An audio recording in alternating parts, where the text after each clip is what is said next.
So today's the day.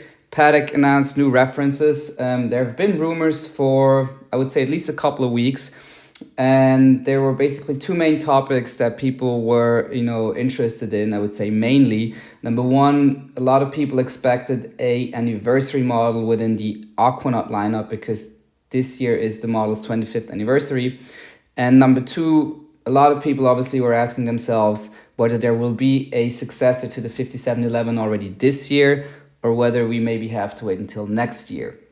Now we have the answer. You see right here, the successor to the Nautilus is the 5811/1G. This is not the only model that was released today. Also not the only model that was released within the Nautilus lineup, but I guess the one that, again, everyone's interested in. Now, very quickly, I think this is very interesting and not too surprising that Patek deliberately chose to leave the spotlight during Watches and Wonders earlier this year. So during the main event of the year, they left the spotlight deliberately on the Calatrava and their other models. And I would say within the Calatrava lineup, they had those new releases, more modern interpretations. There are probably also, aimed at drawing in a younger, hipper audience to the brand and to show them that, if you're sub 60 years old, maybe there's also other references outside the sports lineup. Now, of course, there also have been some references that are of interest to younger people before the new interpretation of the Calatrava. So that's very interesting.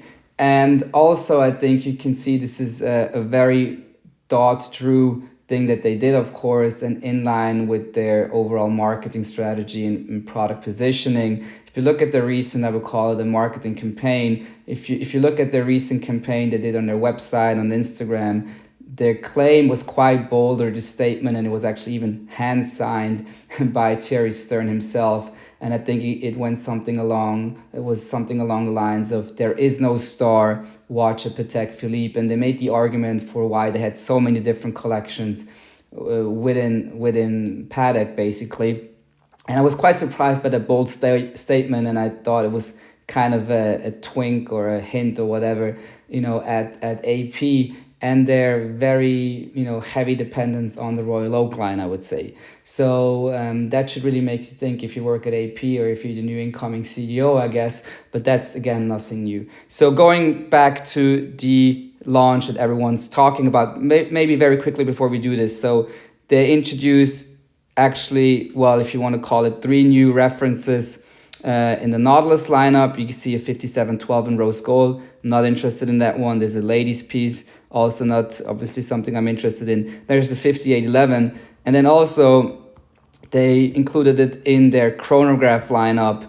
They basically changed the dial from gray to blue for the 5990 in steel, and I'll talk just for 1 second about this watch later on. Before we get into the Nautilus, also part of the chrono releases is this split seconds mono pusher chrono with a perpetual calendar. And I guess this is the right way to do a lefty watch. So I don't know, take note, Rolex.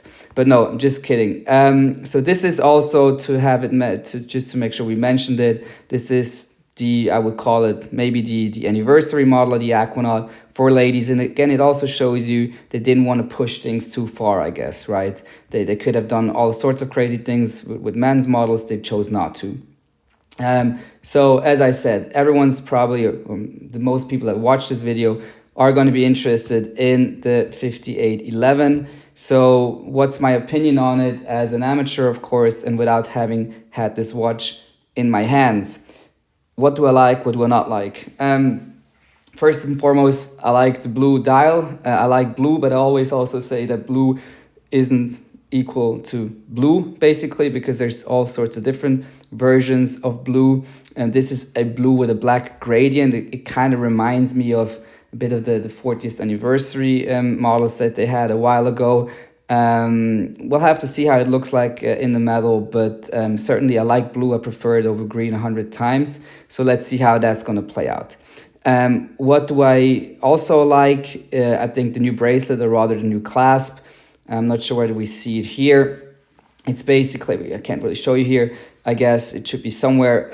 But it has that micro adjustability. just as we saw on the 5990, 5980, the mechanism is covered as well as hidden. So you can extend it by either, I think, 2 or 4 millimeters. I think this is overdue and very nicely done. Very cool. What do I not like so much about the watch, at least on paper? The size. They upped it to 41 mil. I really don't understand why we have to go bigger all the time. I thought there was some sort of trend reversal where, brands realize that bigger isn't always necessarily better, not just in the dress market, dress watch market, but also in the sports watch side of things. But again, we'll have to see how that really plays out in reality, because again, if you think about the Submariner in 41 mil, when it was released, everyone was going crazy.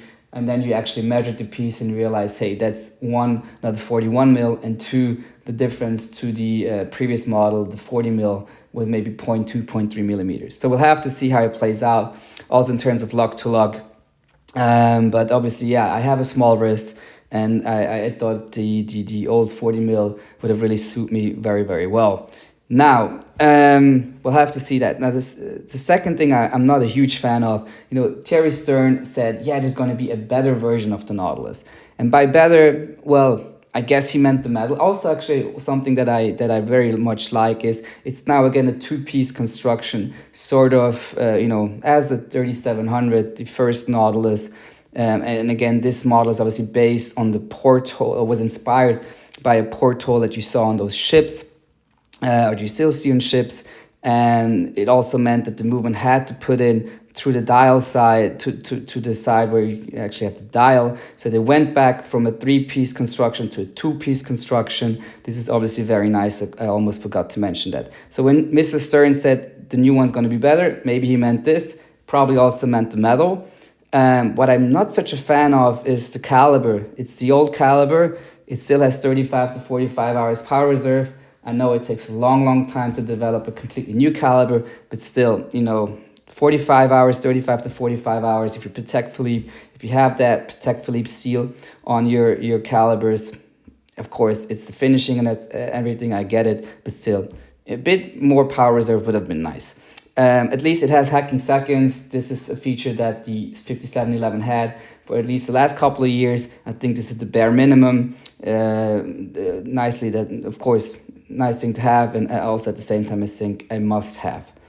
Now going back to the metal quickly, I read a statement, I'm not sure if it's accurate or not, but apparently Mr. Stern, when talking to a select crowd of journalists, said that he had to basically put out this watch in precious metal in order to ensure profitability of his firm, and he also mentioned in order to basically make his shareholders happy, and then going on to sort of say that, well, basically he is the shareholder, and then from there on he went on to say, well, it's important for him to be competitive, against those other brands out there, those large brands that are part of luxury groups, conglomerates, whatever you want to call them. So I thought it was a bit of a weird chain of arguments. I'm wondering whether Patek is not profitable enough as it already is, but yeah. What I like about it is if you see this on the street, it's going to be very, very hard to distinguish from a steel 5711, and I think this is a really, really nice thing. I get it. He wants to really reduce their dependence on steel models, and I said I'm going to, for 1 second, talk about the 5990, and this is exactly what I'm going to do now.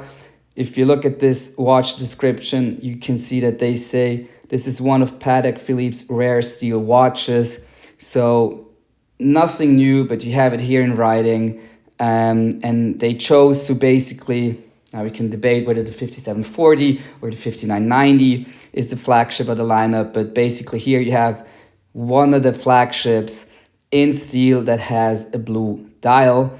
And again, blue doesn't equal blue. If you compare it to the 5990 in rose gold, which also has a blue dial, you can see that the blue on the 5990 is, more striking, but certainly different. And that makes me think, what will happen with the rest of the watches that we have here in steel. 5712 still exists in steel. 5726 in steel. It's actually one of my favorites, I must say. So this is a very interesting watch. I would say it's not too thick, it's not ultra thin, but it's not too thick, and it's a very nice complication and annual calendar, something the Patek obviously is known for. So I think this wraps up the video. I hope it was more or less structured.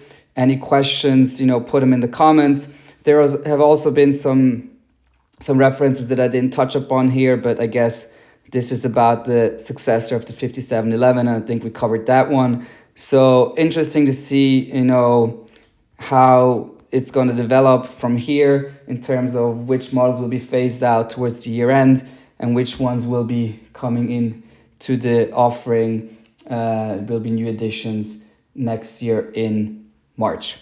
Actually, Watches and Wonders starts in March, not in April. Anyway, longer than it should be once more. Any questions, comments, leave them below, and see you in the next one.